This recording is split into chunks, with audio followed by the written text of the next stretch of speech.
when you take into consideration all the dynamics of life without adding the complexities of a relationship to that. Really what it comes down to is how you are looking after yourself, given whatever your condition is and what you're trying to deal with within yourself,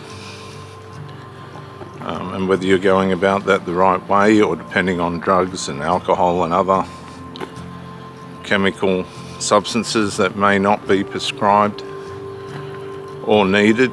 You've just become accustomed to doing that. You never found your way out of the experimental stages of that. You remained in that area as a way of dealing with life, and now that's tagged onto you and has become a problem within itself, and now you're suffering from mental health issues and addictions that have robbed you of the opportunity to manage your sinful nature and the way in which that is going to work in your life and impact your life. Add demonic influences and aggravations and temptations and deceptions to that, and you have a recipe for disaster. Come on, quick, cross the road please, quick, cross the road. In the sense that you are unmanaged. You haven't, come on mate please, hey, he's not listening. Listen, here, Hank, you haven't learnt to manage yourself correctly. You've chosen ways and means of trying to address yourself, to live a comfortable life in the wrong way. And this is not something that you're alone with. Here please. Right, you're not listening. Sit. Do as you're told. Now come here. Come on, I've had to smack him. And now he's listening, look. Good boy, come on. Spare the rod, spoil the doggy. So now, things that you could have managed without the assistance of chemicals and alcohol and possibly subscribed drugs, because these things escalate. And they escalate in a way and at an extent that addictions are formed. You've built the foundation of your life on these substances and the effects of them, but the accumulative effects and results and impacts on your mind and body have become a problem within themselves, so they need to be addressed medically, and all the other ways in which doctors and things help people with harm and pain and things that they do to themselves or have happening within themselves. So what I'm trying to say is, if you start or go into a relationship in this condition, a condition that's far from where you could have been and should have been and would have been had you have made the right choices and been a wake up to the addiction, the substances that cause addictions and side effects and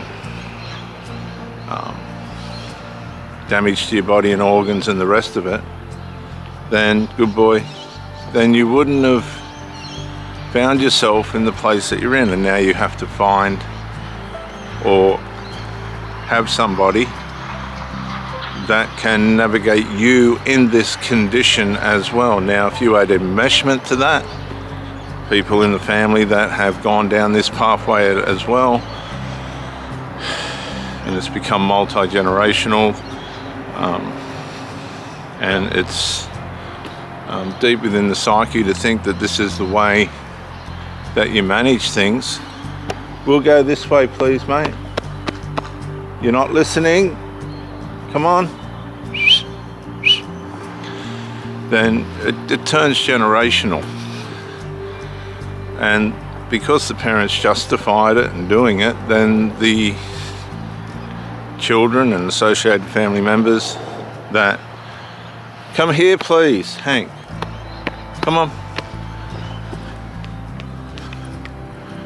good boy, come on, quick,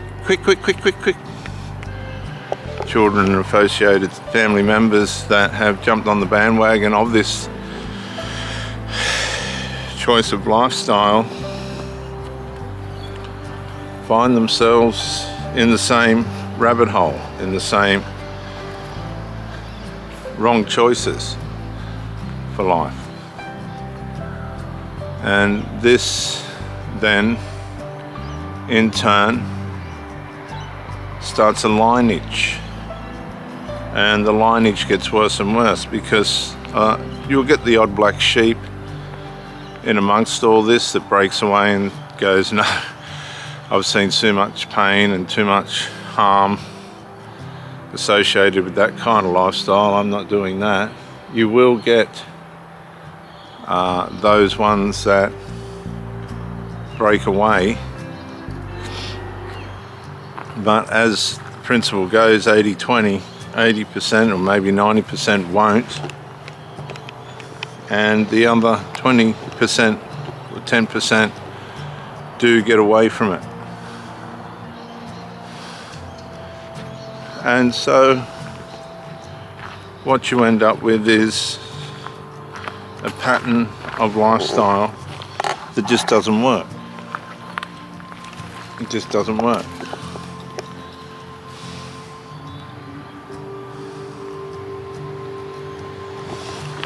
Now, if you meet somebody like this, because a lot of these people do end up